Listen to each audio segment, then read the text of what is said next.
సోదర కార్మికులారా, ఇప్పటికైనా కళ్ళు తెరవండి. మనకు యూనియన్ ఎందుకు కావాలో ఇన్నేళ్లుగా నేను చెప్తున్నా, మీరు అర్థం చేసుకోవటం లేదు. ఫ్యాక్టరీలో పనిచేస్తున్న కార్మికులకు అంగవైకల్యం వచ్చినప్పుడు, ప్రాణ నష్టం జరిగినప్పుడు యాజమాన్యంతో పోరాడాలంటే ఏక వ్యక్తి బలం చాలదు. మనందరం సమిష్టిగా పోరాడాలి. సరిలేవయ్యా, నీకంటే ముందు చాలా మంది ఇట్టాగే ఉపన్యాసాలు చెప్పారు. మనందరికీ ఈ రోజు నోట్లోకి 4 వేళ్లు పోతున్నాయంటే ఇక్కడ ఫ్యాక్టరీ పెట్టిన మహానుభావుడే కారణం. అదే అజ్ఞానం. వాళ్ళు కాగితాలు కరిగిస్తే మనం కండలు కరిగిస్తున్నాం. మనల్ని పెట్టుబడిగా వాడుకుంటున్నారే తప్ప మనుషులుగా గుర్తించడం లేదు.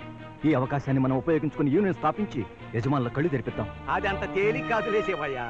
వాళ్ళు డబ్బున్నోళ్ళు, ఏమన్నా చేయగలరు. వాళ్ళకి ఎదురు తిరిగే కన్నా మా బతుకులు బాగు చేయవయ్యా అని ఆ దేవుణ్ణి ఏడుకోవడం మంచిది. దేవుడు?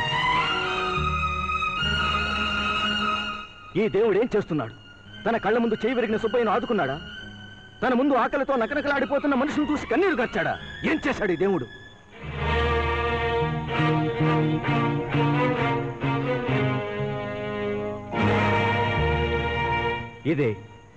ఇదే మనందరి భవిష్యత్తుకు బంగారు బాట వేసేది.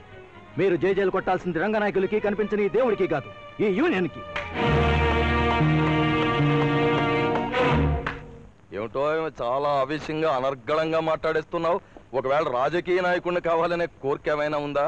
మరి అలాంటప్పుడు ఇక్కడెందుకు గోల చేయడం? మన దేశంలో వీధికొక పార్టీ, ఇంటికొక జెండా ఎగురుతూనే ఉంటాయి. నీ ఇష్టం వచ్చిన పార్టీలో చేరు, అంతేగాని ఒకే కుటుంబంలో బ్రతుకుతున్న మా మధ్య మాత్రం చిచ్చు పెట్టకు. బాబుగారు, ఏదో కుర్రతనం. వేలు కొరికితే కుర్రతనం, వీడు కంఠాన్నే కొరికేటట్టున్నాడు. డాక్టర్ గారు, నా కార్మికుడికి ఎలా ఉంది? మన ఏం ప్రమాదం లేదు కదా? చేతికి బాగా దెబ్బ తగిలింది, తీసేయాల్సి వస్తే.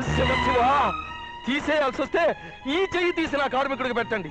నా కార్మికుడు కుటుంబం నష్టపోవడానికి వీలేదు, నా కార్మికుడు అంగవైకల్యం పొందడానికి వీలేదు. నరసింహలో ఉన్న నాపకం. నరసింహలో సాయంకాలం ఇంటికి వెళ్ళి 10,000 తీసుకుని నేనిమ్మన్నానని చెప్పి మన సుబ్బయ్య ఇంట్లో ఇచ్చేయి. డాక్టర్ గారు, మా సుబ్బయ్య ఆరోగ్యం ఎలా ఉందో గంటకు నాకు తెలియజేయాలి. నా ఫోన్ నంబర్ తెలుసు కదా? 37. కృష్ణమూర్తి గారు, మన సుబ్బయ్య మంచం పక్కనే ఉండి మీరు కంటికి రెప్పలా కాచుకోవాలి. సోదరులారా, ఇది జై జయధ్వానాలు కొట్టడానికి సమయం కాదు. మన తోటి కార్మికుడు సుబ్బయ్య ఆరోగ్యం కోసం ఆలయానికి వెళ్ళి పూజలు చేద్దాం రండి. ప్రజాబంధు రంగనాయకులు గారికి, ధర్మాత్ముడు రంగనాయకులు గారికి.